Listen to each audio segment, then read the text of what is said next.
Assalamualaikum population de Noto man la seeni mbokk monsieur Bodian dëkk Noto Guy Jama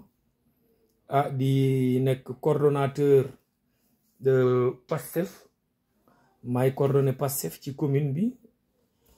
bëggoon waxtaan tuuti ak population bi di leen ñaanal jàmm di leen ñaanal un bon gamu di leen wax nii de suñu président son excellence Diomaye Faye dëmb amaloon na waxtaan ak askanu Sénégal waxtaan bu am solo voilà dafa jël dogal tas assemblée bi ma bëggoon expliquer tuuti population Noto lan mooy importance tas assemblée bi ndax assemblée bi duñu mëna doxal réew mi nuñ ko bëggee tant que assemblée bi mu ngi fi il faut ñi dindi député yi changer député yi fi nek demaat élection ñaan seeni baat ngeen may ñu seeni baat ndax ñi mëna doxal réew mi parce que réew mi fu mu tonni ba légui Pastef moko yor Pastef mo gagné waye Pastef amna fo xamantene mënu ko doxal comme num ko bëggee de parce que amna yo xamantene ci loi la koy jaar te loi assemblée mo koy voter assemblée bi war a voter loi nag ñi fa nekk majoritaire la yoon may na président mu tas ko bu assemblée bi amee ñaari at dëmb la assemblée bi am ñaari at président balaa mu def loolu laaj na waa conseil constitutionnel laaj na premier ministre laaj na président assemblée bi ci boppam donc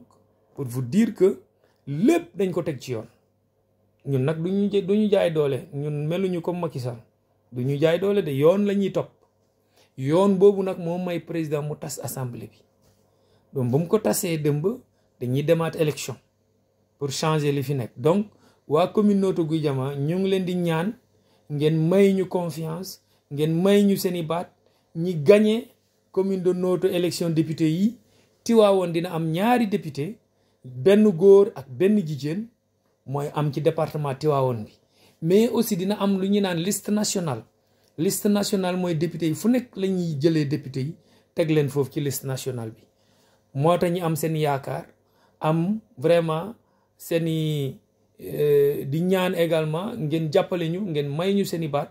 ndax ñi ji am majorité doxal réew mi voté loi bu ñu bëgg ndax gis ngeen temps yi bëggoon nañ tas lii di conseil économique social environnemental maa ngi nuyu suñu frère Maguey bi le conseiller moom conseiller la foofu di nuyu également toute la population de Noto wax leen nii dañ ko bëggoon tas waa assemblée lànk ne kenn du ko tas te président fu mu toll nii mënu ko tas bëggoon nañ tas au conseil des collectivités territoriales bi kii jiite Aminata Mbengue moo ko jiite bëgg nañ koo tas munta nekk waa assemblée ñoo bañ ndax assemblée mbokk Macky Sall yi ñoo fa gën a bëri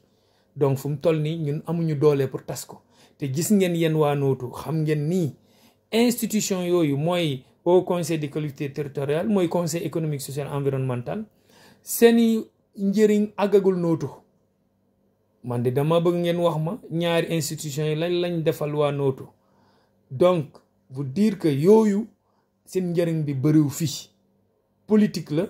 dañuy jël seeni mbokk politiciens di leen denc foofu di leen fay xaalis ku ci gën a néew salaire yaa ngi am 1,3 million loolu baaxul ci réew mi ñu ngi lay jox carburant jox la oto loolu dafa métti ci état xaalis boobu xaj na feneen lu mel ni suñu poste de santé yi manqué garab xaalis boobu kon dañ ko jël def ko foofu compal ñu tuuti rek ñu régler suñu problème santé donc pour vous dire que dafa jot ñi jox Bassirou Diomaye ak président Sonko lenge yëpp